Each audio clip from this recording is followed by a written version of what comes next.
Olá, senhoras e senhores, meu nome é Marcelo Tadeu, eu sou aluno de mestrado da área de Ciências e Tecnologias Espaciais do ITA-IAV, minha área de pesquisa é de radiações ionizantes, e eu vou apresentar aqui aos senhores o meu pôster do CIGE 2021.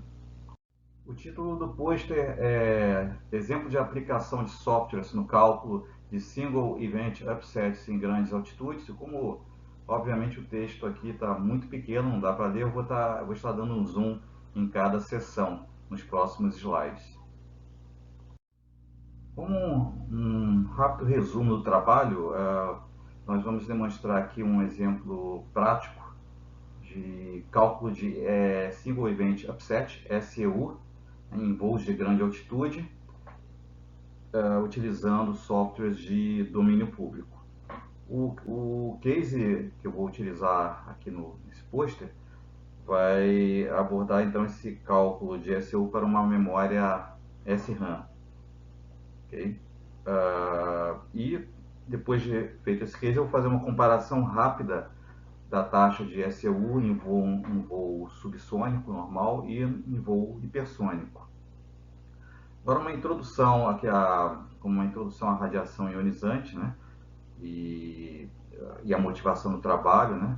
Como uma motivação para esse trabalho, nós temos a tendência crescente de projetos voltados para voos supersônicos e até hipersônicos, né? E isso leva a uma preocupação grande com radiações ionizantes. As radiações ionizantes, elas são oriundas do espaço cósmico ou do Sol, e ela se decompõe na atmosfera em partículas, várias partículas de interesse, mas aqui no nosso caso as de maior interesse serão prótons, nêutrons e íons pesados. Essas partículas, então, elas impactam regiões sensíveis de circuitos integrados, causando diversos efeitos. Entre os efeitos mais importantes estão os SEUs, os Single Event Upsets, que são traduzidos principalmente na mudança de estado lógico de bits, de um bit ou de diversos bits num circuito integrado, devido à rápida coleta de cargas elétricas nas regiões sensíveis desses circuitos integrados, né, que não são impactados por essas partículas, nêutrons, prótons ou íons pesados.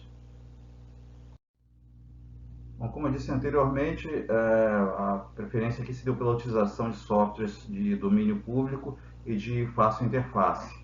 Então, eu vou utilizar dois softwares no trabalho, é o XPax e o MIRI, que atendem esses critérios. Ambos os softwares são capazes de calcular fluxos de partículas em qualquer ponto da atmosfera, utilizando simulação de Monte Carlo. O MIRI, além de calcular fluxos, também calcula taxas de SEUs para diversos tipos de partícula, utilizando o método IRPP, ou seja, do paralelepípedo retangular integral. Então, essa aqui é a metodologia simplificada proposta pelo trabalho para obtenção do SEU. Ela consta de 6 passos. O primeiro passo seria o cálculo do espectro de fluxo diferencial realizado ou no XPax ou no MIRI. A diferença aqui é que o XPax pode levar em consideração a blindagem da aeronave. E os passos 2 a 6, então, são realizados no MIRI. Né? No passo 2, há um carregamento dessas tabelas de fluxo diferencial versus energia do XPax, ou opcionalmente definindo coordenadas de voo, waypoints. Né? No passo 3, temos a entrada do parâmetro da função de Weibull, de seção de choque do componente sendo analisado, ou opcionalmente o carregamento de uma tabela de seção de choque versus energia. Então, o software MIRI vai realizar cálculo da taxa de SEU. No passo 4, a gente repete os passos de 1 a 3 para cada altitude e para cada tipo de partícula de interesse. No nosso caso aqui são sempre nêutrons, prótons e íons pesados. No passo 5, há o cálculo da taxa de SEU para cada partícula e em cada altitude. Então, são somados, né, os SEUs de cada uma dessas partículas para se ter uma taxa de SEU total em cada altitude. No passo 6, a trajetória da aeronave é segmentada em waypoints e uma taxa de SEU média então é calculada para cada segmento. basicamente subida, cruzeiro e descida da aeronave. Obtém-se então a quantidade de ECUs do total do voo, multiplicando a taxa de ECU média em cada segmento desse pelo tempo de duração do segmento. Nos próximos 2 slides nós vamos estar então demonstrando o case de exemplo de aplicação da metodologia. Foi escolhido como componente uma memória SRAM de 4 megabits, que já foi totalmente caracterizada em solo, através de ensaio em aceleradores de partícula.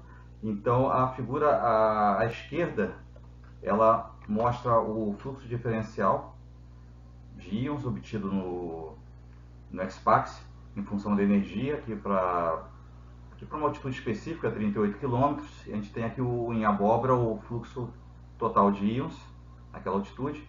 E esses fluxos, então, são dados entrados no MIRE, e o MIRE a gente vai obtendo esse gráfico aqui da direita, calculando ponto a ponto, né? Nós calculamos para diversas altitudes os ECUs de prótons, de nêutrons, de íons pesados, somamos tudo e obtemos então o ECU total, que é essa curva aqui, né?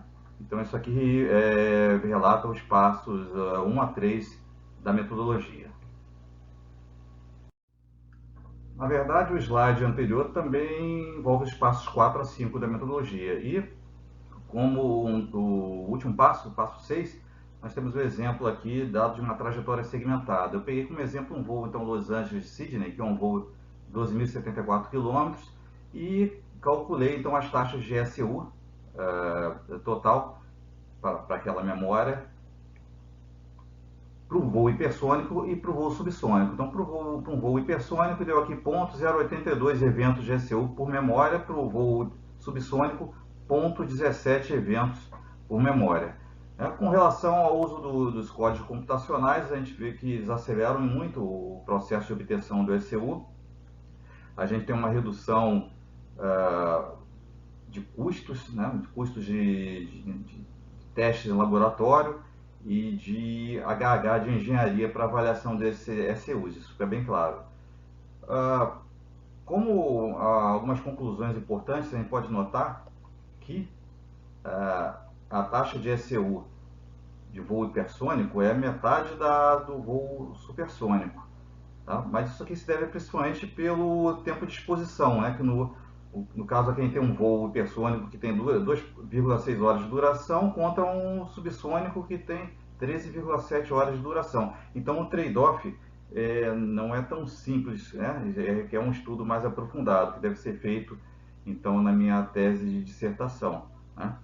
Agora, usando-se uma analogia com a taxa de falha padrão da aviação, que é o lambda, né?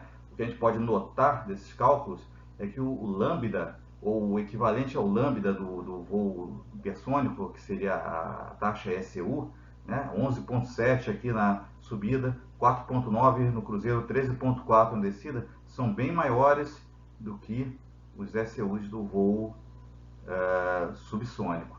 Então, realmente, os voos de grande altitude, né, especialmente o voo hipersônico, ele vai colocar grandes desafios aí futuramente ligados à segurança da aviação. Bom, isso é tudo que eu tinha para apresentar. Obrigado pela atenção.